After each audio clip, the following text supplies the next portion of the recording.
Welcome to EduCasts, home of EduCasters. If you look back at how humans have learned for the vast majority of our history, it didn't happen in a classroom with rows of desks and a whiteboard. It happened in the field, in the workshop, and in the kitchen. If you wanted to learn how to be a blacksmith in the 1700s, you didn't buy a textbook on metallurgy and sit in a lecture hall. You went and stood next to a master blacksmith. You watched him work. You swept the floor.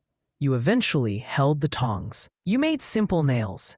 And over years of observation, coaching, and practice, you absorbed not just the skills of the trade, but the mindset of the master. You learned the tricks of the trade that were never written down. Fast forward to modern American education. We have done something efficient but slightly dangerous. We have separated learning from doing. We stick 30 kids in a room, teach them abstract rules about algebra or essay structure, and then wonder why they can't apply those skills in the real world. We treat the mind like a hard drive to be filled with data, rather than a muscle that needs to be trained in the art of thinking. This is where cognitive apprenticeship comes in. Developed in the late 1980s by researchers Alan Collins, John Seely Brown, and Susan Newman, this theory asks a fundamental question. How do we bring the natural, effective learning methods of traditional apprenticeship into the cognitive domain of school subjects like reading, math, and writing? In traditional apprenticeship, the process is visible. You can see the blacksmith hit the metal too hard. You can see the tailor stitch a seam crookedly. But in school, the important stuff is invisible. You can't see a mathematician deciding which formula to use. You can't see a writer struggling to organize their messy thoughts into a cohesive paragraph. It all happens inside their heads. Cognitive apprenticeship is about pulling back the curtain on that thinking process. It's about making the invisible visible. We are going to take a deep dive into this framework. We're going to look at why our current show and tell methods often fail, break down the 6 core methods of cognitive apprenticeship, and explore how we can turn our classrooms into workshops of the mind. The problem with inert knowledge. To understand why we need cognitive apprenticeship, we first have to admit that traditional schooling has a glitch.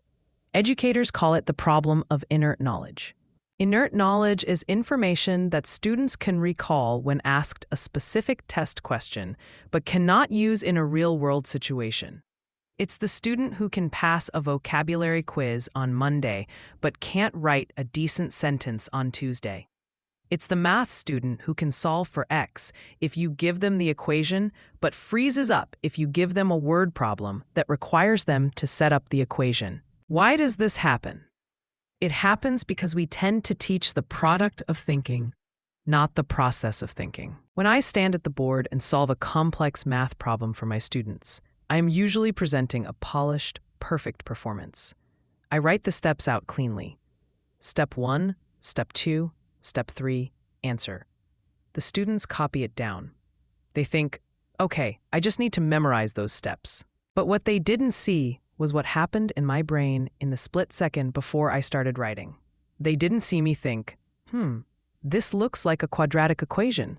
But wait, that term is negative, so I should probably factor it out first to make my life easier. They didn't see me mentally test a strategy, realize it was a dead end, and switch to a new one. I hid the struggle. I hid the messiness. I hid the expert decision-making. By hiding the cognitive struggle, I denied my students the apprenticeship they needed. I showed them the finished cabinet, but I didn't show them how to use the saw. Cognitive apprenticeship argues that we need to externalize these internal processes so students can observe, enact, and practice them with help from the teacher. The core framework making thinking visible cognitive apprenticeship isn't just a vibe. It's a structured framework consisting of 4 main dimensions: methods, content, sequencing, and sociology. For the sake of this deep dive, we are going to focus heavily on the methods because that is the bread and butter of what happens in the classroom.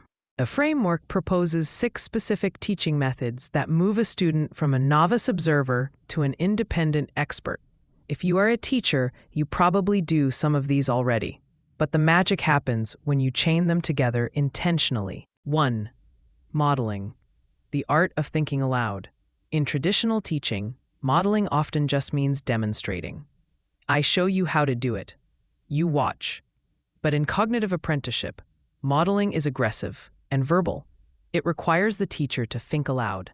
Let's look at reading comprehension. A traditional teacher might assign a chapter and say, "Read this and answer the questions." A teacher using cognitive apprenticeship models the reading process.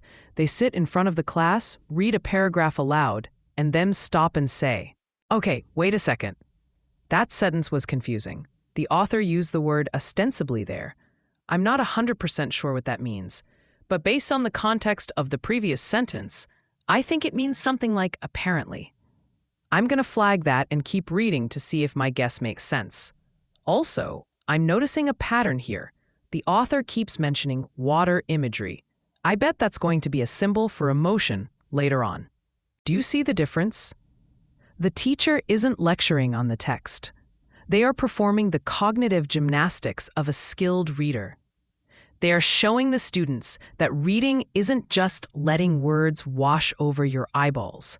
It's an active, interrogative process.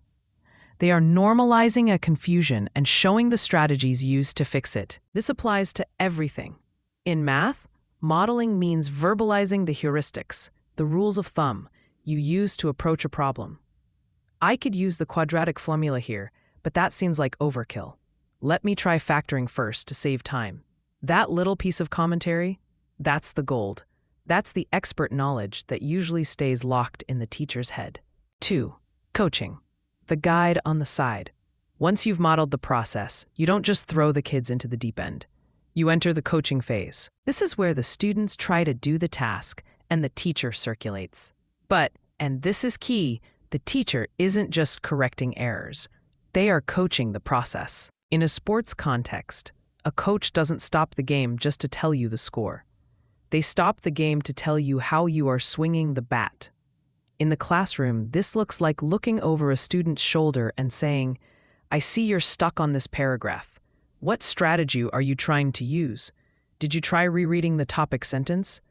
Okay, let's try that together." Coaching involves offering hints, feedback, and reminders. It's about keeping the student engaged in the task without doing it for them. It requires a lot of restraint. As educators, we often want to grab the pencil and just solve it for them because it's faster. But coaching is about sitting on your hands and using your voice to guide their brain. It's about diagnosing why they are stuck, not just where they are stuck. 3. Scaffolding, the training wheels. Scaffolding is a term that gets thrown around a lot in education circles, often incorrectly. Real scaffolding, in the cognitive apprenticeship sense, is a temporary support that allows a student to do a task they couldn't do alone. Crucially, scaffolding must eventually be removed. This is called fading. Imagine teaching a student to write a persuasive essay. Heavy scaffolding. You give them a fill-in-the-blank template for every single sentence. They just have to plug in their topic. Medium scaffolding. You give them a graphic organizer that lists the required elements, hook, thesis, evidence, but makes them write the sentences. Light scaffolding. You give them a checklist of criteria to review before they hand it in. No scaffolding. You give them a blank sheet of paper and a prompt. The mistake many teachers make is keeping the scaffolding up for too long. If a kid is still using the fill-in-the-blank template in May, they haven't learned to write. They've learned to fill in blanks. Cognitive apprenticeship demands that we constantly assess the learner's competence and slowly pull away the supports until they are standing on their own 2 feet. It's a delicate dance of support and release. 4. Articulation, getting it out. This is where we flip the script. In the articulation phase, we ask the students to verbalize their own thinking processes. It's not enough for a student to get the right answer. We need to know how they got there. We need them to articulate their logic. This serves 2 purposes. First, it allows the teacher to check for understanding. If a student says, "I got the answer because I just guessed," that's a problem, even if the answer is right. Second, and more importantly, the act of speaking their thoughts helps the student solidify their own knowledge. This can happen in many ways. It can be a think, pair, share, where students explain their approach to a partner. It can be a teacher asking, "Walk me through your steps." It can be a student writing a reflection journal about how they solved a problem. When a student has to explain their reasoning, they often catch their own mistakes. You'll hear this all the time. So then I multiplied by -2. Oh wait, no, I didn't mean to do that. I should have divided. The articulation forced the error into the light. 5. Reflection, the game tape. In sports, after the game, the team watches the tape. They look at what they did right, what they did wrong, and how they compared to the pros. In the classroom, we need to foster this same habit of reflection. Reflection is about comparing your own problem-solving processes with those of an expert or a peer. It's about looking in the mirror. In a writing class, this might look like putting a student's essay side by side with a professional essay and asking, how did the professional transition between paragraphs? How did you do it? What's the difference? It enables the student to see the gap between where they are and where they want to be. Without reflection, students tend to focus only on the grade. I got a B. Cool. Reflection forces them to look at the performance. I got a B because my evidence was weak. Next time, I need to spend more time finding quotes. It moves the focus from the outcome to the technique. 6. Exploration. Letting go of the bike. The final stage is exploration. This is when you take the training wheels off completely and encourage the student to define their own problems. In the earlier stages, the teacher sets the problem. Here is a worksheet. Solve it. In the exploration stage, the teacher says, here is a broad topic. Find a problem within it that interests you and solve it. This is the ultimate goal of education, to create autonomous learners who can navigate new situations. An apprentice blacksmith eventually leaves the master's shop to open their own. They have to figure out how to handle a weird piece of metal they've never seen before.